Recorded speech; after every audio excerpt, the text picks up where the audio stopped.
Boa noite a todos, sejam todos muito bem-vindos aos nossos canais, que nós possamos estar aqui com os corações e a mente abertos para estudar, para refletir, para mais uma noite com Jesus.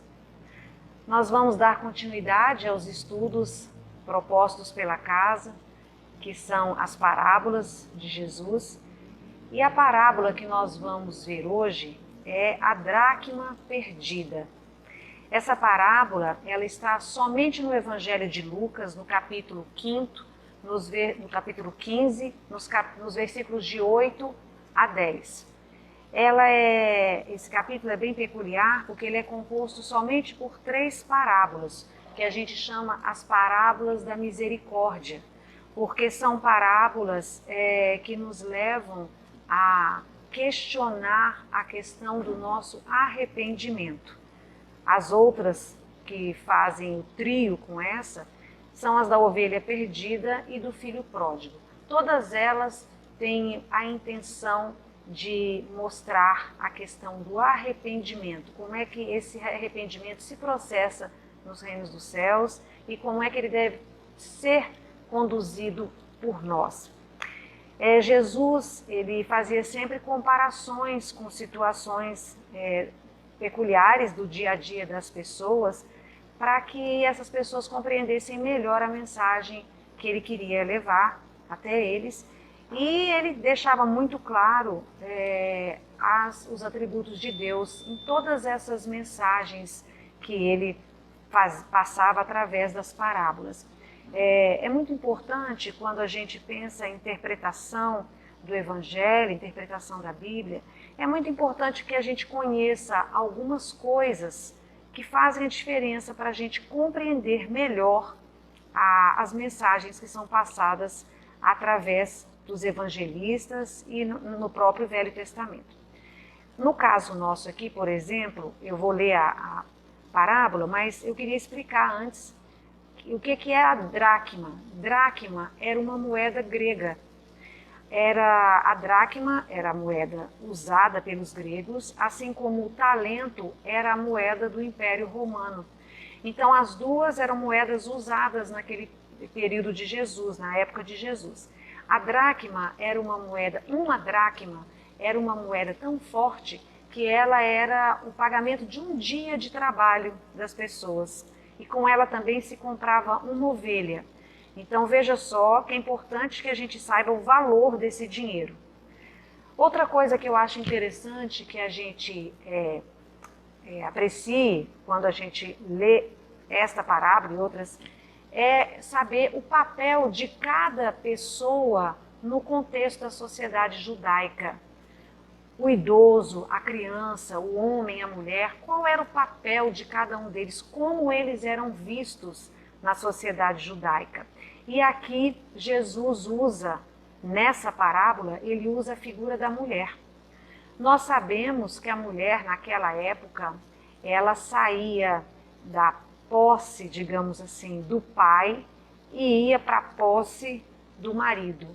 A mulher, na verdade, não tinha direito, ela não tinha voz, ela era apenas uma serva, né? Então, quando Jesus fala da mulher, utiliza a figura da mulher numa parábola, ele mostra que ele está valorizando muito essa figura, porque senão ela não seria o sujeito principal desse conto de Jesus, dessa parábola de Jesus. Feitas essas considerações, vamos ler a parábola. Eu gosto sempre de usar sempre falo isso porque é uma forma de divulgar bons trabalhos, né? E nós temos esse Novo Testamento traduzido pelo Haroldo Dutra. É uma tradução isenta de qualquer conotação religiosa, então ela é interessante justamente por isso, ela não é tendenciosa, essa tradução. Então vamos lá. Parábola da dracma perdida.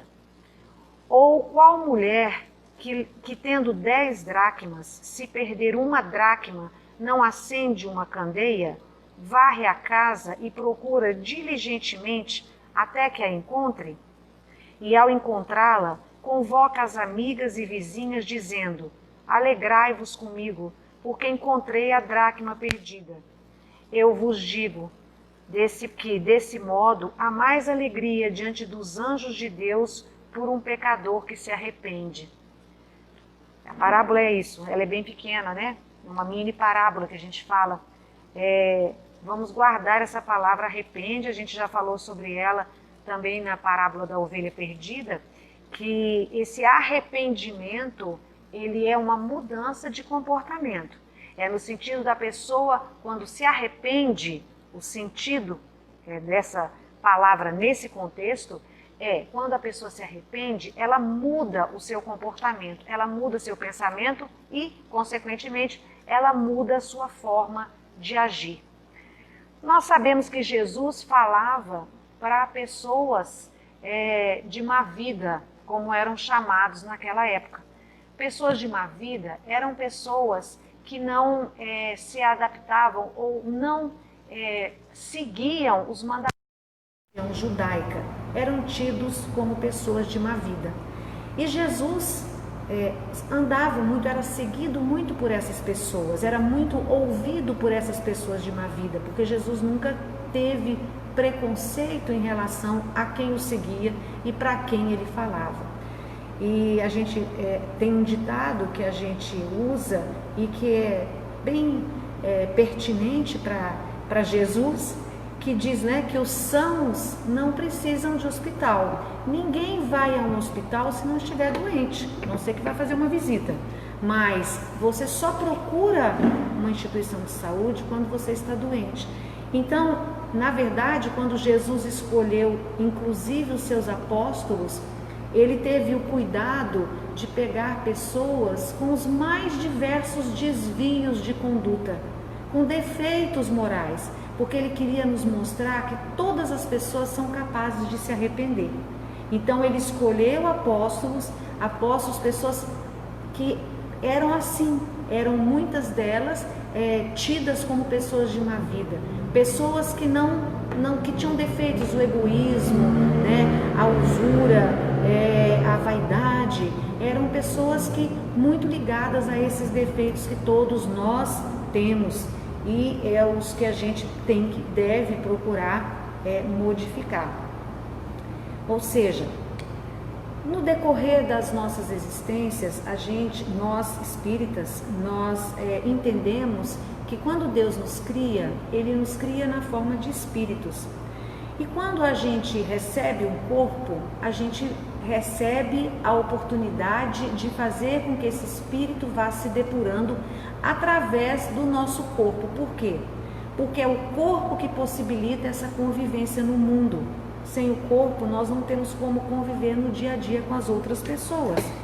Então, como o nosso corpo é o instrumento do nosso espírito, cada vez que a gente nasce, que a gente morre e que a gente volta num corpo diferente. Mas o nosso espírito, ele continua sempre o mesmo. E esse espírito, ele vai evoluindo, ele vai crescendo, ele vai adquirindo virtudes, né? Nós vamos adquirindo virtudes. O que significa isso? Nós vamos nos melhorando. E aí, quando a gente vai se melhorando, vão aparecendo e surgindo em nós aquelas virtudes que, na verdade, elas estão dentro de nós, pelas leis de Deus que são colocadas dentro de nós, mas que nós nos esquecemos. Com esse dia a dia, com essa nossa convivência difícil com o outro, muitas vezes nós esquecemos de muitas dessas virtudes ou nos afastamos delas. É interessante porque naquela época de Jesus, a gente fica pensando assim, como que aquelas pessoas entendiam essas mensagens de Jesus? Porque a gente tem o hábito de dizer que Jesus falava por parábolas porque era uma linguagem simples de ser entendida. Mas na verdade, como eu acabei de dizer, como nós acreditamos que somos criados e repetidas vezes nós voltamos em um outro corpo, nós sabemos que aqueles espíritos que estavam lá, muitos deles, com certeza talvez fossem até mais evoluídos do que nós. Há um livro chamado A Caminho da Luz, que é um livro do espírito, ditado pelo espírito Emmanuel e foi psicografado pelo Chico Xavier. Esse livro, ele faz um relato da história da nossa civilização e, lógico, segundo a visão dos espíritos, né? E ele mostra para nós que esse nosso planeta, ele foi originariamente há 4.000 anos antes de Jesus, mais ou menos, ele foi habitado por espíritos que pertenciam a um outro planeta, uma outra morada. Por isso que a gente fala que há muitas moradas na casa do meu pai, porque a nossa morada, o planeta Terra, não é a única morada que existe no universo. Então, espíritos de outra morada chamada Capela, que era um outro planeta, uma outra estrela, eles se perderam no caminho da moral. Eram espíritos muito evoluídos intelectualmente, mas com muito pouca evolução moral. E Jesus os convida a habitar o planeta Terra, e esse livro narra muito bem isso, os convida a habitar o planeta Terra na esperança de que eles, com aquelas dificuldades que eles iam ter de um planeta que estava no início, numa era primitiva, eles poderiam evoluir moralmente, eles teriam grandes chances de evoluir e contribuir com o desenvolvimento do nosso planeta, e foi isso que aconteceu. E dentre esses espíritos que vieram dessa estrela chamada Capela, havia essa civilização, o povo judeu, né? O povo de Israel, como se chama, né? Foram habitantes, foram os árias, os indianos, né? As castas indianas, e o povo de Israel.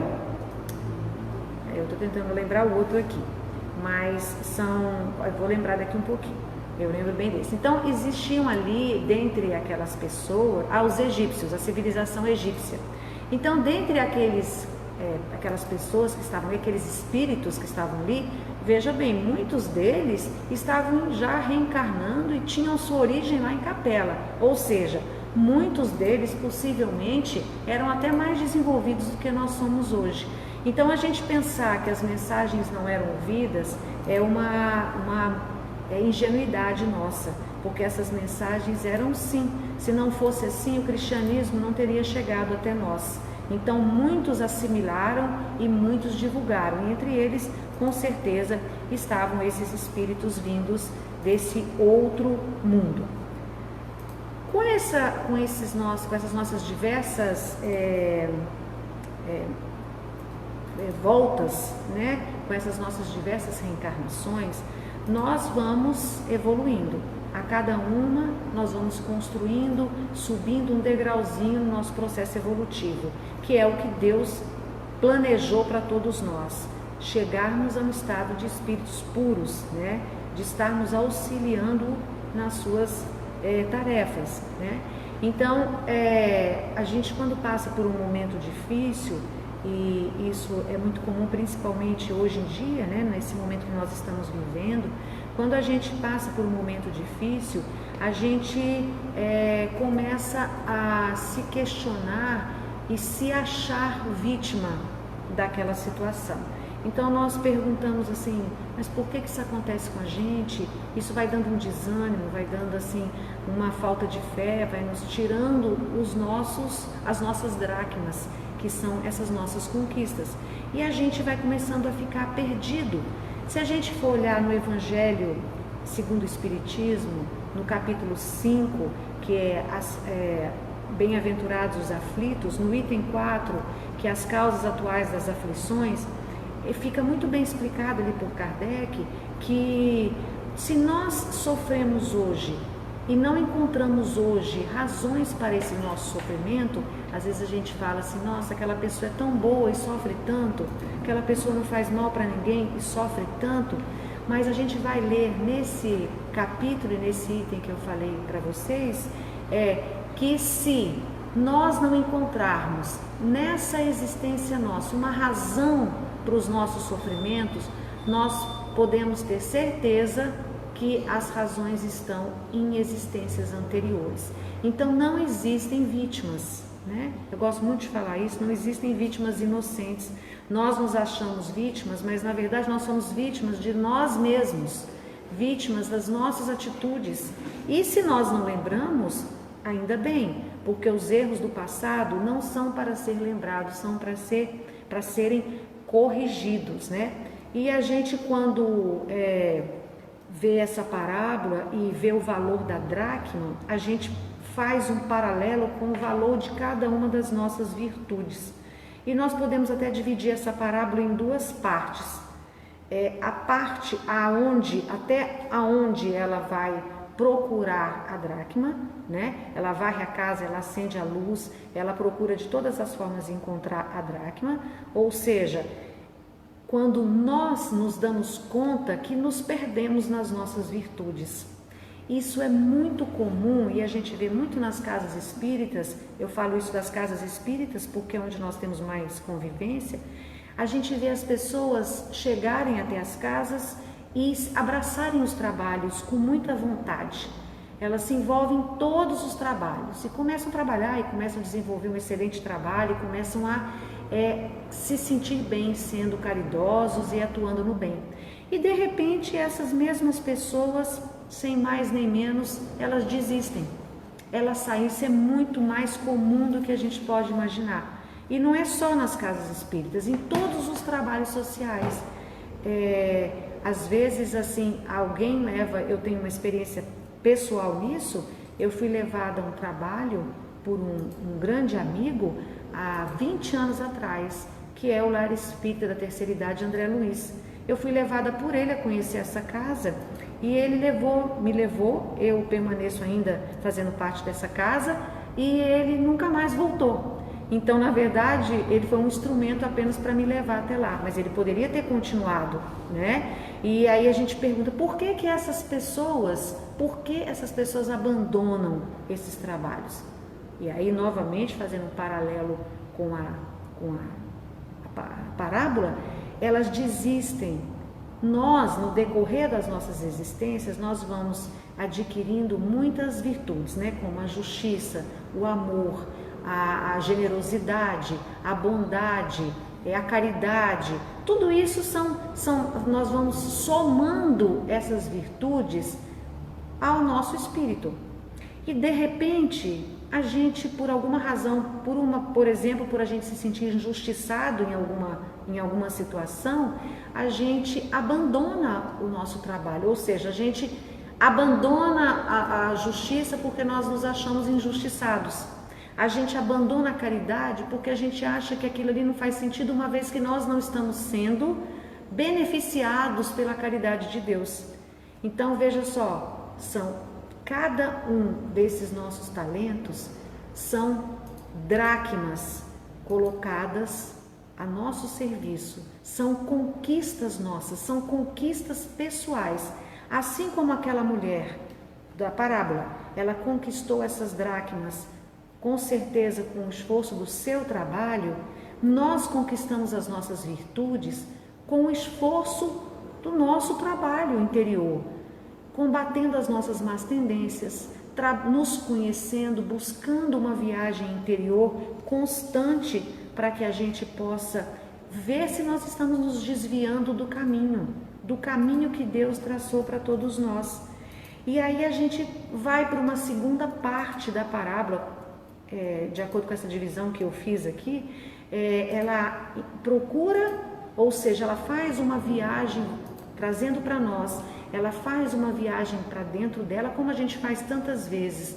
A gente se questiona, mas por que eu estou me comportando desse jeito? Né? Quantas vezes que a gente pergunta, mas por que eu não tenho mais vontade de participar desse trabalho? Por que eu abandonei esse trabalho? Por que eu estou me sentindo assim injustiçada? Então, aí é o momento onde vem o arrependimento, que eu entendo e que eu fiz aqui para a gente entenda mais didaticamente, uma divisão nessa parábola, né? Tem a procura, quer dizer, da dracma, ou seja, cadê esse meu talento? O que eu fiz com ele?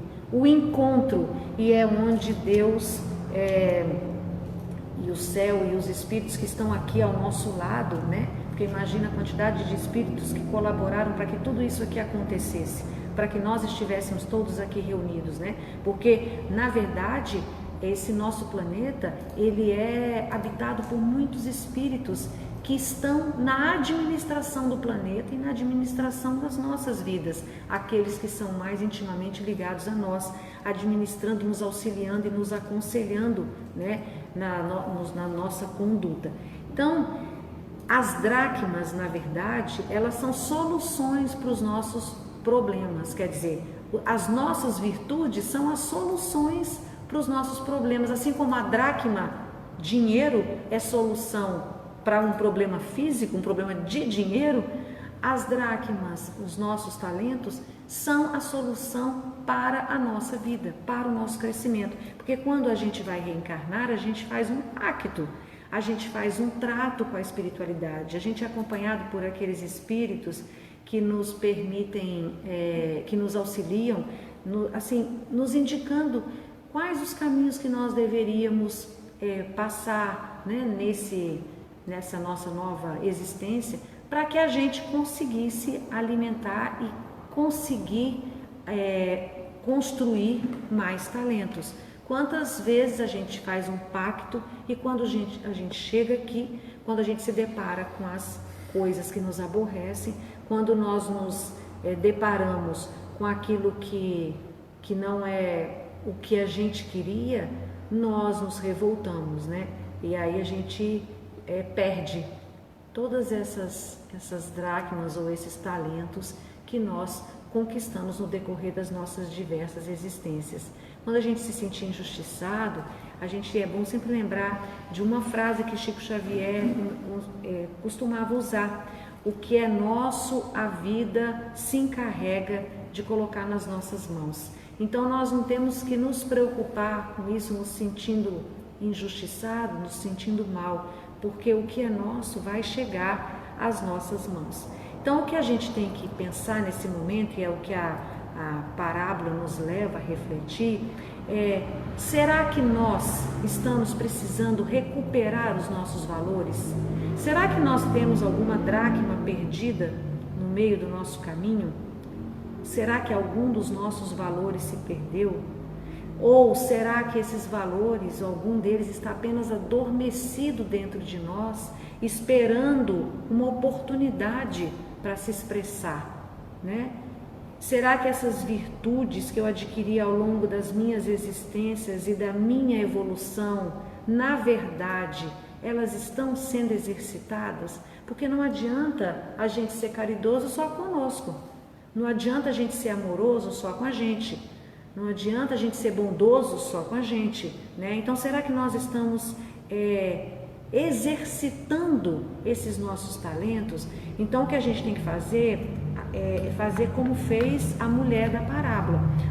Ela acendeu a luz para procurar a dracma, né? Nós temos que acender a luz da nossa consciência e nos fazer todos os dias esses questionamentos. Todos os dias, né? Diz que Santo Agostinho, quando ele se deitava, ele fazia uma reflexão de como tinha sido o seu dia, para ver se ele tinha feito alguma coisa que não deveria, né? Ele fazia uma avaliação do seu dia. E nós temos que fazer essa avaliação constante nas nossas vidas, né? E aí eu falo aquela famosa frase: desperta tu que dormes, né? Porque às vezes nós estamos adormecidos e os nossos talentos adormecidos, consequentemente, dentro de nós. Então, Deus emprega todos os meios que Ele sabiamente sugere aos seus mensageiros, aos espíritos que Ele encarrega de executar as suas tarefas, né? E uma delas é ajudar no nosso processo evolutivo. Ele usa todos esses meios para que a gente veja onde nós estamos errando, qual a dracma que nós perdemos, qual o talento que se perdeu no decorrer dessas diversas existências. E a parábola, ela exalta essa bondade de Deus, porque quando um filho se arrepende, há, como fala a parábola, uma alegria enorme nos céus. Então, quando um filho muda o comportamento, quando nós, filhos de Deus, nos conscientizamos das dracmas que nós estamos perdendo e da importância que cada dracma tem para o nosso desenvolvimento, isso se torna uma alegria muito grande para os nossos mentores, para os mentores de todo esse planeta, de toda a nossa casa, né? Para as pessoas que nos amam. Quando nós estamos num comportamento equivocado e mudamos de comportamento, é uma alegria para as pessoas que nos amam e é uma alegria para Deus, que nos ama incondicionalmente. Então nós devemos lembrar sempre que o nosso bem mais precioso é o caminho do bem, né? Esse é andar no caminho do bem. Esse é o nosso bem mais precioso e é aquele que nós devemos sempre estar com as consciências acesas para buscar.